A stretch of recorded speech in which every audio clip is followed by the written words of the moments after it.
Larry Bird is known for his amazing shooting, his incredible presence on the court, and his immense charisma. There is a reason the man is in almost every NBA fan's top 10 players of all time.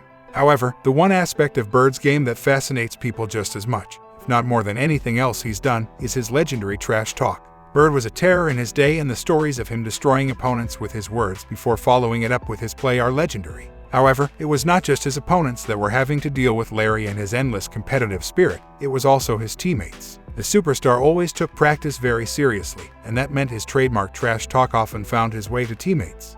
Welcome to the Squad Dawkins channel. Here we tell how Larry Bird demoralized his teammates with his legendary trash talk and basketball skills.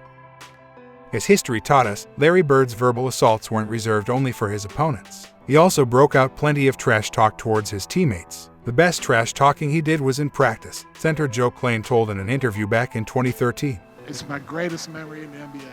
I'm playing 15 minutes a game. Ed Pinckney's playing 15 minutes a game. And we'd come into Hellenic College and we'd sit in that little nasty locker room back there. And nobody felt like practicing. I mean, you could tell that the locker room was down and everybody's in there and it's just like, we've been 3 games in 4 nights or whatever. And Eddie Pinckney would be sitting there putting on his shoes, and Larry'd come in there and he'd have his bag over his shoulder and his gray sweats on. He'd stand over there and he'd stand right over Ed Pinckney every day, and he'd go, Ed Pinckney, I am gonna torture your ass today. And I mean, Bucky, and it was on. And then it was on. I'd start laughing and then Chief would look over there and go, what the hell are you laughing at? I'm gonna torture your ass too. In 2020, Ed Pinckney himself told in a podcast what was it like to practice against Larry Bird every day. He broke down his version of the endless Larry legend trash talk. Every single day in practice, I had to play against, as you mentioned, Bird, McHale, and Parrish. Right. Legendary Hall of Fame front line. And, every day, because McHale came off the bench, he was, year in and year out, one of the six men of all time coming off the bench. So I got, at sometimes I would get the start and I would play in the back or in the front court with Bird and with Parrish. Mm-hmm. But in practice, I had to play against Larry Bird. And as a competitor, when you're matched up against someone who's touted as the best, you have pride as an individual player. Right. You're not just gonna go into practice and lay down. And this dude used to come into practice every day and go, Pick, sorry, I got your ass today. And I would be like, nah, that's not gonna happen. He'd be like, yeah, nah, yes it is. Don't take it personal, but but I'm really gonna kick your ass. Oh, and that's how practice would start off, Jay. Right. I would be like, all right, let's go. The NBA is full of stories when it comes to its biggest legends. The greats all have a plethora of amazing anecdotes from the time they started playing basketball. While the majority of their careers have come in the pros, college was a formative time for a lot of brilliant players, and the stories from then provide insight into how these players became the personalities they were. Larry Bird is no exception. The Celtics legend, who arguably enjoyed one of the best primes this league has ever seen, was good from his early days in college. Despite leaving the Hoosiers to join Indiana State, Bird's game spoke for itself from his very first days at college. In fact, as a youngster on second teams, Bird and his teammates often beat the starters when they played games during practice. We go in these practices, and the second unit, which I was on, we'd be playing pretty well against the first unit, and a lot of days we beat them. But it got to a point where Coach King would set me out of practice a lot because we were dominating the starters, and I never could understand that. I got frustrated, and one day I left. Went in, took a shower, and I said, I'm out of here. I can't play when I'm not playing. But the next day I was called into Coach King's office, and he says, look, I've never had a losing season. Every day you come in here, you demoralize our starting unit. We're halfway through the season, and they're giving up because they can't even beat you in practice, you and the second unit. He says, the hell with it. You're practicing all the time, man. And it made me feel good because that was my competition. I already sit out 1 year, and I played basketball, but not like this. And I was getting ready to come into college, and, in my mind, I thought I was going to take this thing over. A 22-year-old Bird wasn't exactly boasting about his abilities when he joined the Celtics ahead of the 1979-1980 season.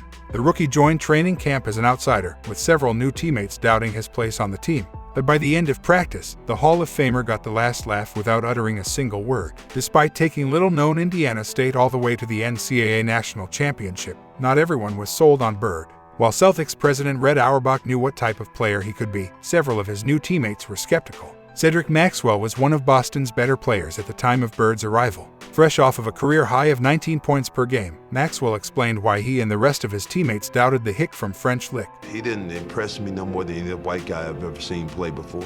I think that you would say that most black players at the time were racist, in the sense that we did not think that you could find a white guy who could play better than any black guy.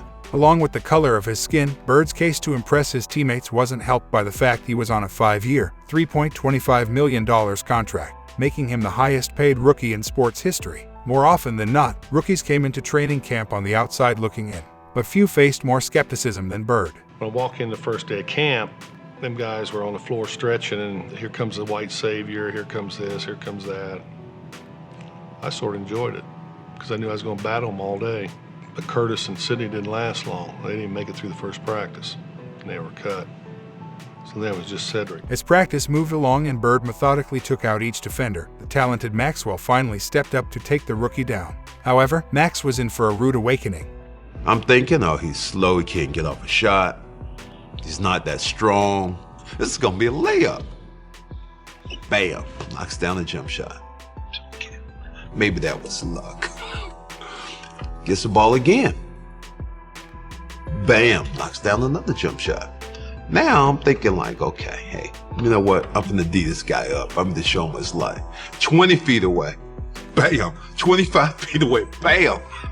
My mind just goes to the, damn, this white guy can play. By that point, every Celtic knew this Bird kid was something special. Bird's illustrious NBA career is filled with numerous career-defining moments, one of which is his 1984 NBA title over rival Magic Johnson and the Los Angeles Lakers. In Bird's first opportunity to one-up his rival in the 1984 NBA Finals, things quickly began to slip away. The Lakers dominated Game 3 to grab a 2-1 series lead after a 137-104 blowout win. The embarrassing loss led Bird to uncharacteristically publicly lay into his teammates. Oh, I know what you called us. I called all of us. He said we played like a bunch of sissies, is exactly what he said. We, not you. I didn't say that you, whoa. I meant you, but somehow it just came out we. Were you just trying to motivate them, or did you really feel that way, or No, both? I felt that way. They had us down 38. Remember we kept Yep. sitting there running too fast for us? We can't catch them. We can't catch them. Bird's stern remarks motivated his teammates to win Games 4 and 5, eventually leading to a Game 7 win at home. Bird led the charge, averaging a double-double with 27.4 points and 14 boards while shooting 48.4% from the floor. Larry Bird shared the floor with many phenomenal players over his 13-year career with the Celtics. Kevin McHale and Robert Parrish are two of the bigger players who come to mind, as both share a spot with Bird in the Basketball Hall of Fame. Though from a name and skill standpoint, it's hard to find a more decorated teammate than Bill Walton. I was going to have Bill Walton to write my speech tonight. They say his speeches are a lot longer than his career was, so we'll try to stay away from that. In 2013, Bird's fellow Hall of Famer Walton, who played with the legend for 2 years from 1985 to 87, shared a few stories on Bird and his infamous trash talking. I remember my very first game in Boston Garden. Now, I had been in the Boston Garden with the Grateful Dead and heard the fans chant, Jerry, Jerry, Jerry. And I'm in there at his very first Celtic game, and the fans are starting to chant, Larry, Larry, MVP, MVP, and the scoreboard is shaking up and down. So I go up to him, I said, gosh, I can't hear, what are they saying? Are they cheering for Jerry? And he said, no, they're cheering for me, Larry. And then at the very end of the game, we're going to win the game unless we miss our free throws. And so I'm inbounding the ball and I throw it to Larry, who goes up, gets fouled immediately, goes up and he makes 2 free throws. Very next time, same exact thing. I throw it to Larry, 2 more free throws. Next time, Larry's guarded. I throw it to DJ. DJ goes up there and knocks down 2 free throws. Next time, Larry's guarded, DJ's guarded. I throw it to Danny Ainge, who's the best free throw shooter on the team. And as Danny's walking up there to shoot the free throws, Larry walks up to me and says, "Hey, Walton, I know this is your first game here, but if you want to stay on this team, you throw the ball to me every time. And if you can't get it to me, then it's okay to throw it to DJ. If you can't get it to me or DJ, just throw it to me anyway, and I'll take care of business." I was playing so poorly that Larry Bird came up with his regularly repeated mantra when he would go to Casey Jones during the dead ball situation and says, "Casey, you can either take Walton out or you're going to take me out. It's your choice." That's true. And Casey Jones always taken out. made the right decision. There was nobody like Larry Bird. Oh my gosh.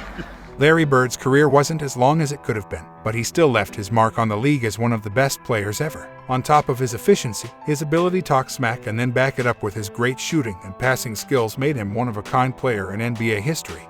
Tell us in the comments, what is your favorite Larry Bird moment? If you enjoy this video, hit the like button, share and subscribe. For more basketball content, subscribe to our other channels, Free Dawkins and Vintage Dawkins, and follow us on social media.